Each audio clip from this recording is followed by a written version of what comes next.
Turning now to a tragic story out of Chicago, where an 11-year-old boy is dead after police say he was stabbed to death while trying to protect his pregnant mother.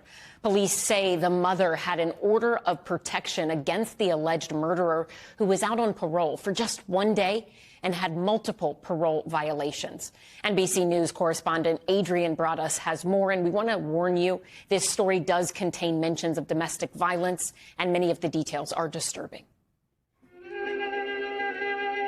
A young life with love for dance, now gone. His turns were impeccable. His technique was great.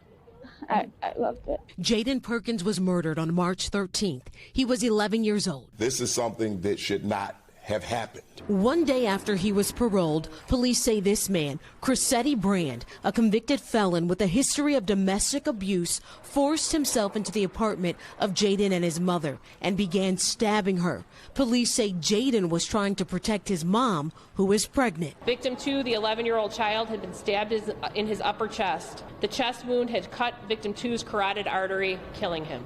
Mom and her unborn child survived. She has to face the fact that she will never see, touch, hug her 11-year-old son. She's lost him forever. According to authorities, Jaden's mom dated the suspect 15 years ago, and court records show she had an order of protection against him. Now, outrage over why Brand was free. The defendant has a history of domestic violence and had only been recently released from serving a sentence from a prior conviction. The victim had an order of protection against him from previous encounters, and this history paints a disturbing pattern of behavior. Here's a look at that alleged pattern. Brand was released in October 2023 after serving 8 years of a 16-year sentence for home invasion and other crimes, including the domestic abuse of another woman. At the time, state officials say he was reminded of the order of protection against him filed in 2005 by Jaden's mother. 3 months after his release, Jaden's mother alleges in a court filing that Brand sent her a threatening text message. 2 days later, that same court filing alleges he went to her and Jaden's home and tried to open the door. Details Jaden's mother put in her request for a new order of protection soon after, writing, Brand, quote, sent me several text messages saying he would kill me and my family. He would wait outside my house and shoot me. Prosecutors say Brand was taken back into custody for violating his parole, only to be released again a few weeks later on March 12th, one day before the deadly attack. This gentleman was paroled after being sent back to prison in February for violating parole and violating a protective order is utterly beyond me, but it absolutely could be prevented. In this case, I think the parole board has to be held accountable. Now, Jaden is remembered as a devoted son and brother who played football, had a passion for acting, and who was the heartbeat of his dance school. When I received my scholarship from Gus, I was like, oh my God, seriously? I always wanted to go here. And they love him, honoring Jaden with a video and a message. We love you, Jaden. You will forever be in our hearts. And Adrian Broaddus joins us now from Chicago. Adrian, this is just a gut-wrenching story, horrific in every way, and that little boy, just such a beautiful spirit. What charges, though, is this suspect now facing, and do we know how the mother is physically doing tonight? It is a tough story. We will start with his mom. I spoke with the director of the dance school, and she told me Jaden's mom and her unborn child are home recovering. As far as Brand, the suspect in this case, he's expected to appear before a judge next month. He's facing charges of murder, attempted murder, and home invasion.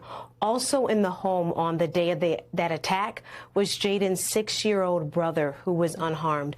But Ellison, as you mentioned, so much joy. You see his excitement when he learned he received a scholarship to attend Gus, where he specialized in all styles of dance, including ballet.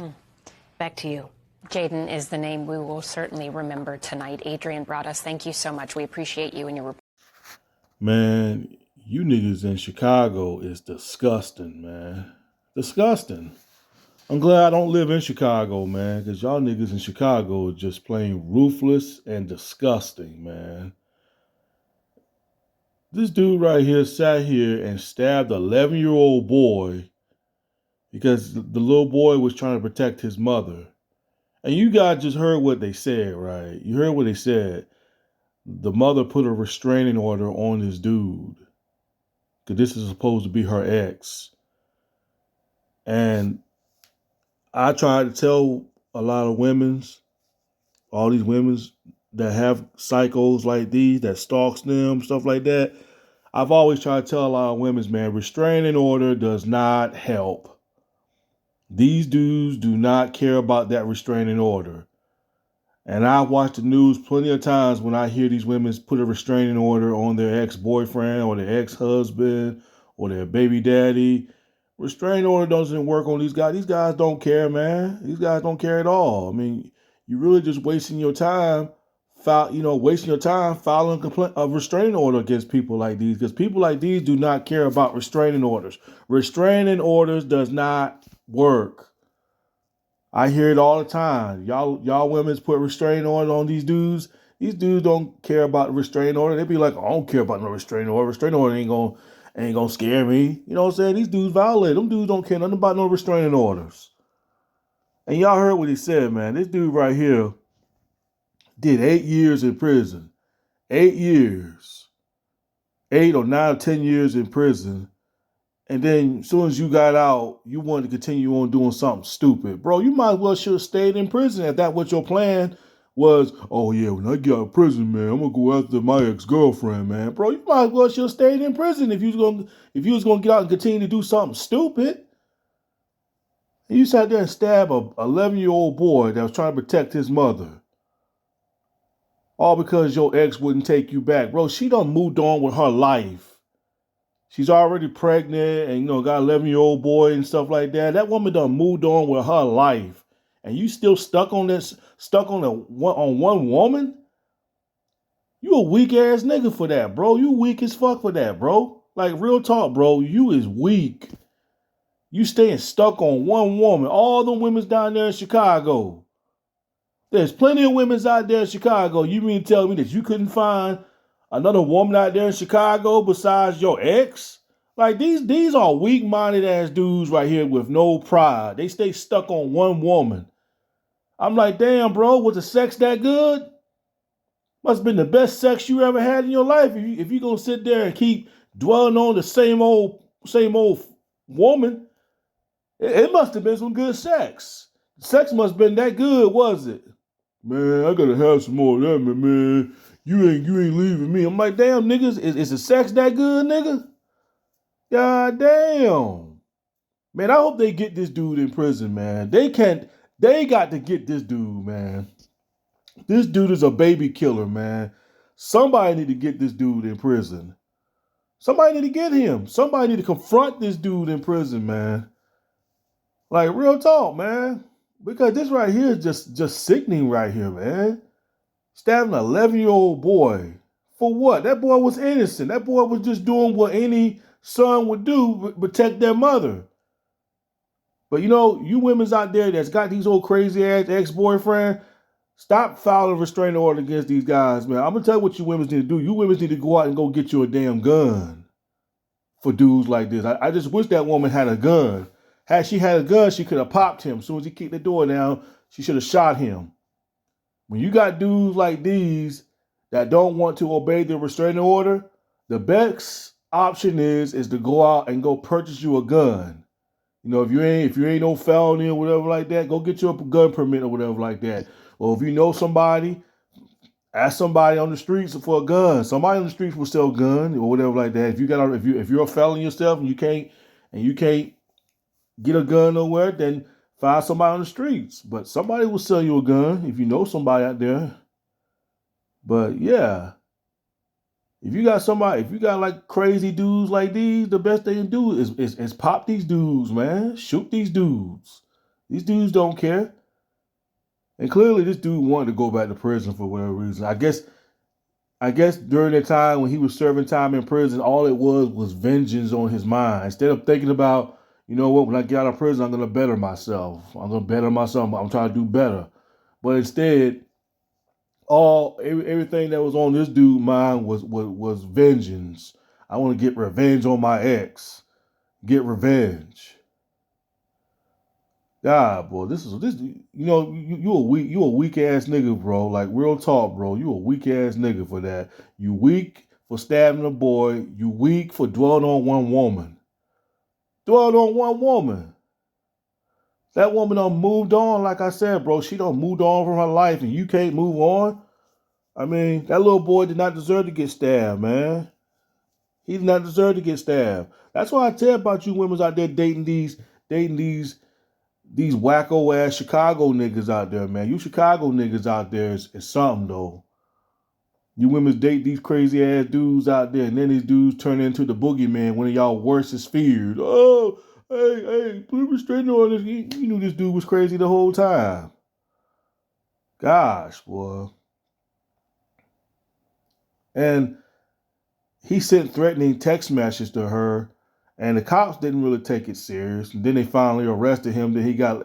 But see, I'm with that. I'm with what that white man said. Like, how is that possible? Like, how did these dudes be getting out of a situation like that? It's like every time when these dudes violate the restraining order and they know they're on probation and they violate it and then they get out a couple of weeks later. Like, how do these dudes be getting around that kind of stuff? Because this ain't the first time I've seen something like this happen. This is not the first time I've seen something like this happen, though. I've seen dudes like these be on probation, and if they violate it, they're going right back to jail. But these guys, somehow, they get around it somehow. I don't know how they do it, but they get around the parole thing somehow, and they get out the next couple of weeks, and then they go right back after their ex-girlfriend and probably beat them up and then end up killing them for getting them locked up in jail. God, boy. I don't know what else to say, people. This is just sad right here. This little 11-year-old boy right here, innocent kid right here, got stabbed. Stabbed an 11-year-old boy. Well, what you thought that was going to do for you, dude? Oh, yeah, well, you know what? If you won't take me back, then I'm going to take your son out then. You're going to have to live with that then. That's what he did. That's exactly the reason why he did it, because he knew he was going back to prison. So he's going to make it be like, well, since I'm going to be going to prison for the rest of my life, I'm going to take your son away from you for the rest of your life and let you know just how much hurt I am and everything like that. All in your feelings. All in your feelings. My ex-girlfriend won't take me back. She won't take me back, though. But you know what? I'm going to take your son away from you. You a weak-ass nigga for that, bro. Sitting there crying and holding a grudge over one woman when there's plenty of other women out there in Chicago that you probably could have got with. I don't understand these weak ass dudes, man. These dudes just don't want to move on, man. They want to stalk these women. They want to stalk them and try to make their life miserable. Like, who does that, man? Like I said, man, it must have been some good sex you had, bro. That must have been the best pussy you ever had in your life for you to go that extreme, going after the same female woman that won't take your crazy ass back. But yeah, man, somebody in Chicago prison, man, y'all dudes need to get this dude, man. He a baby killer, man. He a baby killer. Something needs to happen to him. Really do. Anyway, that's all I got to say, though. I'm just shaking my head at this whole situation. This is just sad right here, people. Anyway, y'all. Peace.